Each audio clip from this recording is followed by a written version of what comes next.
Hello, and welcome to our training today. I'm Torrin Sanford, and I thank you for being here with me. In this training, we are going to look at the software Padlet. Once again, my name is Torrin, and I am your trainer for this session. I am currently a third grade teacher with 17 years of experience teaching in elementary education, both in third grade and fourth. I also had experience teaching online during the 2020-2021 school year, as many of you may have done as well. Although I had used Padlet professionally in meetings before, that was the first year I used it with my students. So what is Padlet? Padlet is an online bulletin board, sometimes referred to as digital post-it notes. It is a space where students and teachers can share content, collaborate, and interact in a creative yet comfortable way. It is meant to be a safe place for all students to participate in learning in a variety of ways. Students can post anonymously or include their name, but that all depends on the teacher's preference. Let's talk about how you as educators can use Padlet in your classroom.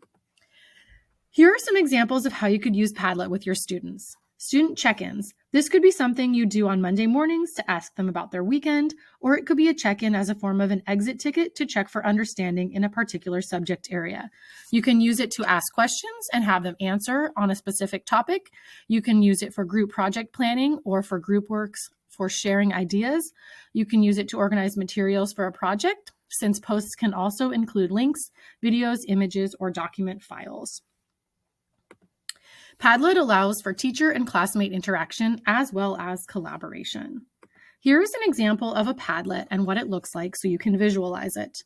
We will go to Padlet next and look at other options. As you can see, Padlet is designed as a bulletin board type space where you can post different images with information about the topic or anything else that you'd like to share. Now let's try it out and let's go to Padlet to do that. We're going to go ahead and sign up for free, sign up with Google so I don't have any more passwords to remember, and then I will go ahead and start a Padlet. So here I am at Padlet. I have nothing posted yet. I'm going to go ahead and make a Padlet.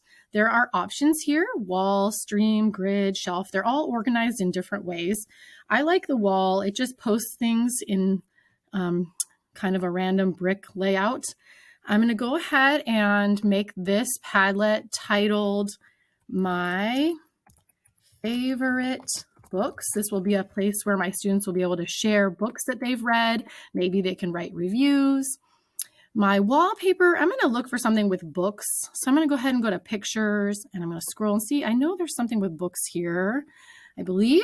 Here we go. So we're going to go ahead and select that. For the background, there are solid colors and patterns and other things you can select too if you'd like. There are a couple different color schemes, a light or a dark. I'm going to leave it as light. I am going to change the font to something a little bit different that I like better. You can post with the name of the author above, or you can kind of keep that anonymous and have the decision to tell your students to put their name if you want. You can have comments be on or off, and you can have some reactions. Nothing if you don't want any. I'm going to have like, because I think that's a simple, easy one. Doesn't really create any controversy, but there are others here: voting, starring, or grading. And there are also some filters. For the beginning of the year, I like to have it on requiring approval so I can see what kids are posting and approve it before students decide, or before it's officially sent out to the rest of the class. And then you can do some other things here with profanity if that's potentially an issue in your classroom.